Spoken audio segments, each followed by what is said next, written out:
मैं अखिलेश को क्या जानूं, मैं तो राम को जानता हूं। जो राम की बात करेगा हम उसको जानते हैं। बंगाल की मुख्यमंत्री राम के नाम पे क्रोधित हो जाती हैं, क्रोध में आती हैं, जो राम का नहीं, किसी काम का नहीं। मैं कलकत्ता में जाके देखा हूँ, कैलाश विजयवर्गीय जी के साथ मैं गया था कलकत्ता में। हमने देखा था जहाँ पे कार्यक्रम लगा था, शाम को 6 बजे कार्यक्रम होना था, 5 ही बजे उसके घर पे हमला हो जाता है। हम उसको जानते हैं जो हमारे पीओके को वापस लाने की बात करता है। हम उसको जानते हैं जो कश्मीर में 370 धारा हटाया। कश्मीर में आप देखे होंगे ब्रह्मों का नरसंहार हुआ, कांग्रेस नहीं बोली।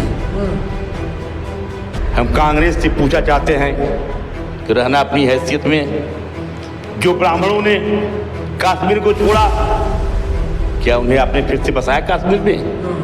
लोकसभा का चुनाव चल रहा है, नेता लोग चर्चा में हैं, लेकिन भदोही के ऐसे नेता जो किसी भी चुनाव में हमेशा चर्चा में रहते हैं, चाहे विधानसभा का चुनाव हो, नगर निकाय का चुनाव हो, चाहे वर्तमान में चल रहे लोकसभा चुनाव हो, अपने बयान की वजह से, अपने सिद्धांत की वजह से भदोही में चर्चा में रहते हैं। जी हाँ, प्रेम में दिख रहे हैं भाजपा नेता, वरिष्ठ भाजपा नेता पप्पू तिवारी जी। पप्पू तिवारी जी हमारे साथ हैं, इनसे बातचीत करेंगे और समझेंगे। इनका सोशल मीडिया पे कई वीडियो है जो लगातार वायरल हो रहा है, अपने बयानों की वजह से चर्चा में चल रहे हैं। ऐसा खतरनाक बयान आप देते हैं महाराज और वायरल हो जाते हैं। वर्तमान में भदोही लोकसभा को लेकर दिल्ली लखनऊ में चर्चा हो रही है। प्रधानमंत्री जी रैली कर रहे हैं, डिप्टी सीएम रैली कर रहे हैं, अखिलेश यादव रैली कर रहे हैं। इतनी हॉट लोकसभा बन गई है। सबसे पहले बताइएगा भदोही लोकसभा की स्थिति परिस्थिति क्या है? सर्वप्रथम मैं टीआरएस को बधाई देना चाहता हूं कि भदोही जनपद में एक लोकप्रिय चैनल है आपका, मजलूमों की आवाज़, गरीबों की आवाज़ टीआरएस बनकर पूरे जनपद में एक अलग अपना पहचान बनाया। और जहां आपने लोकसभा की बात कहा,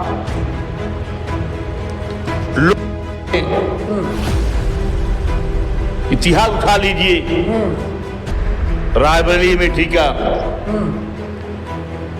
75 साल कांग्रेस ने हमारे देश को लूटा, और 75 साल में अमेठी में न तो अस्पताल है, न तो वहां पे सड़कें अच्छी है, न कोई वहां पे अच्छे कारखाने। जो हमसे बात करना चाहे, जनपद ने उत्तर प्रदेश की बात करते हैं, आके हमसे बात कर ले। इतना 75 वर्षों में कांग्रेस रायबरेली में ठीक को नुकसान किया, काम नहीं किया है। पर आदरणीय श्रद्धेय मोदी जी ने 10 साल में बनारस में इतिहास बनाने का काम किया है। आप भी देखते होंगे, हम भी देख रहे हैं, और कांग्रेस जाकर देख ले, 10 सालों का इतिहास बनारस में देख ले। और तीसरा इतिहास बनने जा रहा है। तीसरी बार श्रद्धेय नरेंद्र मोदी जी, श्रद्धेय प्रधानमंत्री जी तीसरी बार प्रधानमंत्री बनने जा रहे हैं। तीसरी बार का इतिहास कुछ और होगा। हम राम को मानते हैं, हम राम को मानने वाले हैं, हम राम को जानते हैं, हम गरीब मजदूर को घर देने वाले को जानते हैं। मैं अखिलेश को क्या जानूं, मैं तो राम को जानता हूं। जो राम की बात करेगा हम उसको जानते हैं। हम उसको जानते हैं जो कश्मीर में 370 धारा हटाया। कश्मीर में आप देखे होंगे ब्रह्मों का नरसंहार हुआ, कांग्रेस नहीं बोली। हम कांग्रेस से पूछा चाहते हैं कि रहना अपनी हैसियत में, जो ब्राह्मणों ने कश्मीर को छोड़ा, क्या उन्हें आपने फिर से बसाया कश्मीर में? कांग्रेस लोग आवे, हमसे बैठ के बात करें। हम उसको जानते हैं जो हमारे पीओके को वापस लाने की बात करता है। हम उसको जानते हैं जो काशी में कॉरिडोर बनवाया।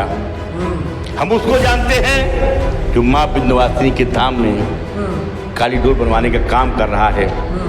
हम उसको जानते हैं जो प्रभु श्री राम के महल को बनाने का काम किया। हम उसको जानते हैं जो मथुरा को बनाने का काम करने जा रहे हैं। हम राम वाले हैं, हम राम को जानते हैं। और जो दुर्गा रूपी बहन और बेटियां दिखाई पड़ती हैं, हम उसको जानते हैं। हम उसको जानते हैं जो उत्तर प्रदेश को अपराध मुक्त किया है। हम उसको जानते हैं जो उत्तर प्रदेश में अपराध को खत्म किया है। हम उसको जानते हैं जो शाम को हमारी बहन बेटियां चलती थी तो अफसोस होता था घर लौट के आएंगे कि नहीं आएंगी। अब बहन बेटियां सुरक्षित जाती हैं, आती हैं। मेरी बेटी स्वयं इलाहाबाद पढ़ती है, किसी जगह तैयारी करती है, अकेले आती है जाती है, कोई फर्क नहीं। हम फोन करते हैं बेटी कहाँ हो, कहती पापा हम बस से आ रहे हैं। अजय भी दिन है, कल वह भी दिन था। बेटियां सुरक्षित घर नहीं पहुंचती थी। उनकी माँ और बाप इंतजार करते थे बेटी मेरी सुरक्षित आएगी कि नहीं आएगी। वो आज देख लीजिए, चाहे आपकी बेटी हो चाहे हमारी बेटी हो, सुरक्षित आज आ रही है। पहले हमने देखा होगा शाम ढलते ही चौराहे पे गुंडों का भरमार लगता था। धन्य हो महाराज योगी जी, आपके शासन में अपराध मुक्त पूरा उत्तर प्रदेश आज है। और मुझे विश्वास है प्रधानमंत्री श्रद्धेय मोदी जी तीसरी बार प्रधानमंत्री बनने जा रहे हैं। तीसरी बार का इतिहास कुछ और होगा। लेकिन विपक्ष जो आरोप लगा रहा है, अखिलेश यादव जी आए भदोही में, उन्होंने कहा कि इस बार बीजेपी 400 की बात जो कर रही है वो हारने की बात कर रही है, जबकि बीजेपी मात्र 140 सीट जीतने जा रही है। इस पर क्या कुछ कहिएगा? हम तो अखिलेश जी को जानते नहीं, इनकी बात छोड़िए। त्योहार में लली छठ की बात क्या कर रहे हैं आप? मैं अखिलेश को क्या जानूं? मैं तो राम को जानता हूं। जो राम की बात करेगा हम उसको जानते हैं। बंगाल की मुख्यमंत्री राम के नाम पे क्रोधित हो जाती हैं, क्रोध में आती हैं, जो राम का नहीं, किसी काम का नहीं। मैं कलकत्ता में जाके देखा हूँ, कैलाश विजयवर्गीय जी के साथ मैं गया था कलकत्ता में। हमने देखा था जहाँ पे कार्यक्रम लगा था, शाम को 6 बजे कार्यक्रम होना था, 5 ही बजे उसके घर पे हमला हो जाता है। 400 के पार भारतीय जनता पार्टी जा रही है। आज आपने देखा होगा कि हमारे जनपद के बगल पड़ोसी जनपद में रामपुर में सधे योगी महाराज जी आए थे। जो जन सैलाब था लोगों ने देखा होगा, ये पैसे का जन सैलाब नहीं था, दिल का जन सैलाब था, सत्ता हटाने का जन सैलाब था, अयोध्या में प्रभु श्री राम का महल बनवाने का जन सैलाब था, काशी में कॉरिडोर बनवाने का जन सैलाब था। मथुरा की तरफ निगाह उठा है, मथुरा की तरफ माननीय योगी आदित्यनाथ जी का निगाह है, मथुरा की तरफ। जय श्री राम के नाम से चढ़ने वाली ममता बनर्जी की पार्टी भदोही में लड़ रही है। भदोही में क्या स्थिति होगी टीएमसी की? अरे टीएमसी की बात क्या करते हैं? टीएमसी को मैं नहीं जानता। मैं भाजपा को जानता हूँ और भारतीय जनता पार्टी अधिक वोटों से जनपद सहित पूरे प्रदेश में जीतने जा रही है। भारतीय जनता पार्टी की देश में सरकार बनने जा रही है। गरीबों, मजदूरों, मजलूमों की सरकार बनने जा रही है। सर्व समाज की सरकार बनने जा रही है। भाजपा के साथ ब्राह्मण का बेटा है तो नाऊ का बेटा है, नाऊ का बेटा है तो लोहार का बेटा है, लोहार का बेटा है तो कोहार का बेटा है, कोहार का बेटा है तो कायस्थ का बेटा है, कायस्थ का बेटा है तो बिंद का बेटा है। सर्व समाज में हिंदू, मुस्लिम, सिख, ईसाई का बेटा अब निगाह उठाएंगे तो भारतीय जनता पार्टी के साथ। कौन कहता है भारतीय जनता पार्टी कब से ला रही है? निगाह उठा के आप देख लीजिए, भारतीय जनता पार्टी 400 के पार सीट ला रही है। और सधे प्रधानमंत्री जी तीसरी बार प्रधानमंत्री भारत के बनने जा रहे हैं और तीसरी बार लाल किले पर भारतीय जनता पार्टी राष्ट्रीय झंडा फहराने जा रहे हैं। नरेंद्र दास मोदी जी। किसी चैनल पर हमने देखा था कि आपका एक बयान है कि ममता बनर्जी अपनी माँ का दूध पी हो तो भदोही में रैली करके दिखाएं, भदोही में प्रवेश करके दिखाएं। इतनी बड़ी चुनौती आप लोग दे देते हैं, कहाँ से उत्साह आता है? और ये हाँ, उत्साह की बात नहीं है, मुझे पीड़ा है, मुझे दर्द है। मेरे जनपद के बेटे, मेरे जनपद के लाल की हत्या कलकत्ता में कर दी गई और बंगाल के मुख्यमंत्री के इशारे पे हत्या की गई। अरे ममता जी, सर्व समाज का आपका होना चाहिए। गुंडे की सरकार नहीं चलती,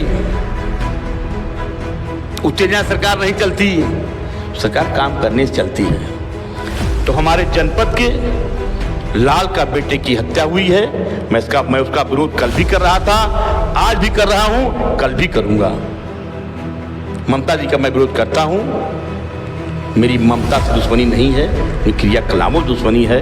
मेरे जनपद के लाल की हत्या हुई है, क्रोध है आपको। फिर मानते हैं कि भदोही में फिर से तीसरी बार भगवा लहराएगा और भाजपा जीत की हैट्रिक लगाएगी। सत्य है, सत्य है भाई, ये कौन असत्य कह रहा है? जिसके साथ सब समाज हो उसकी तो विजय होनी है, विजय होगी। अपने बयानों की वजह से हमेशा चर्चा में रहने वाले भाजपा नेता पप्पू तिवारी हमेशा सुर्खियों में बने रहते हैं। खैर, उनसे बातचीत करने का प्रयास था कि भदोही लोकसभा को लेकर क्या स्टैंड है, तो स्टैंड तो क्लियर है भैया इनका, जो भी आपके सामने है कि जो राम वाला है वो मेरा वाला है, बाकी मैं किसी को जानता पहचानता नहीं हूँ। भदोही लोकसभा क्षेत्र को लेकर काफ़ी चर्चा है। भदोही लोकसभा में क्या होगा, 4 जून को परिणाम आने वाले हैं और 25 मई को ईवीएम में सबकी किस्मत बंद होने वाली है। 25 मई के बाद से प्रयास लगाए जाएंगे और 4 जून को आपको पता चलेगा कि भदोही में भाजपा जीत की हैट्रिक लगाती है या फिर परिणाम चौंकाने वाले आते हैं। बाकी अब बताइएगा कि भदोही में क्या होने वाला है। देखते रहिए द रियल हिंदुस्तान। मेरा नाम विपिन हुआ, मिलेंगे किसी और वीडियो में।